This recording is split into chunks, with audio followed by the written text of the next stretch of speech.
Good morning, students. Hope you all are fine and well at home. Today we will read about some common fractions, that is half, quarter, and one third.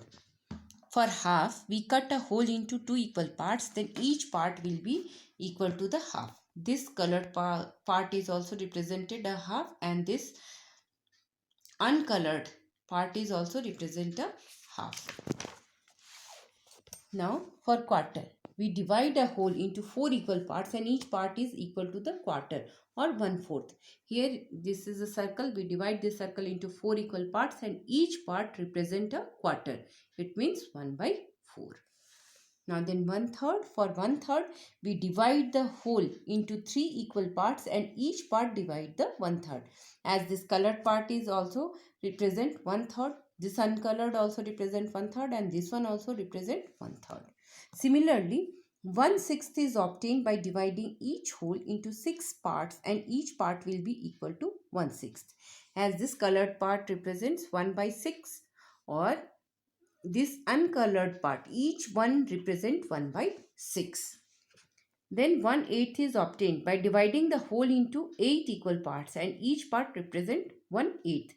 As this colored part represent 1/8 and this uncolored part also represent 1/8. This also represent 1/8. Now here some important things. 2 halves make a whole, 4 quarters make a whole and 3 1/3 make a whole.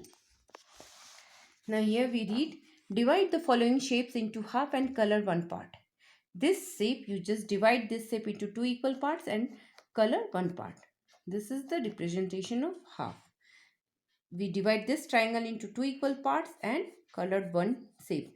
This colored or this uncolored both represent half.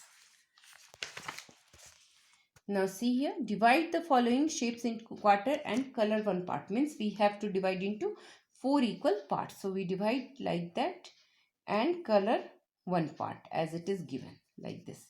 And this one part represent the 1/4. This also will divide into four equal parts and each part represent 1/4. Now this one is given as divide the following shapes into three parts and color one part. Here we divide this circle into this ring into three equal parts and color one part. Then each part represent 1/3. Each part represent 1/3. Now here we'll write the missing fractions after looking at the shapes. Now see here, how many parts are there? 1, 2, 3, 4, 5, 6, 7, 8. 8 parts are there and colored part is 1, 2, 3. We have to represent this colored part as a fraction. So we'll write here 3. Now in this rectangle also see, this rectangle is divided into, this is a square. This square is divided into 1, 2, 3, 4, 5, 6, 7, 8, 9 into 9 equal parts. So in denominator we will write 9. Or how many parts are colored? 1, 2, 3, 4, 5. 5 are colored. So we write in numerator 5. So 5/9 is the representation of the fraction. Now see this one. This arrow is divided into two parts. So in denominator we will write 2 and one part is colored. So we will write 1. So 1/2 is the representation of this shape as a fraction. Now thank you for all.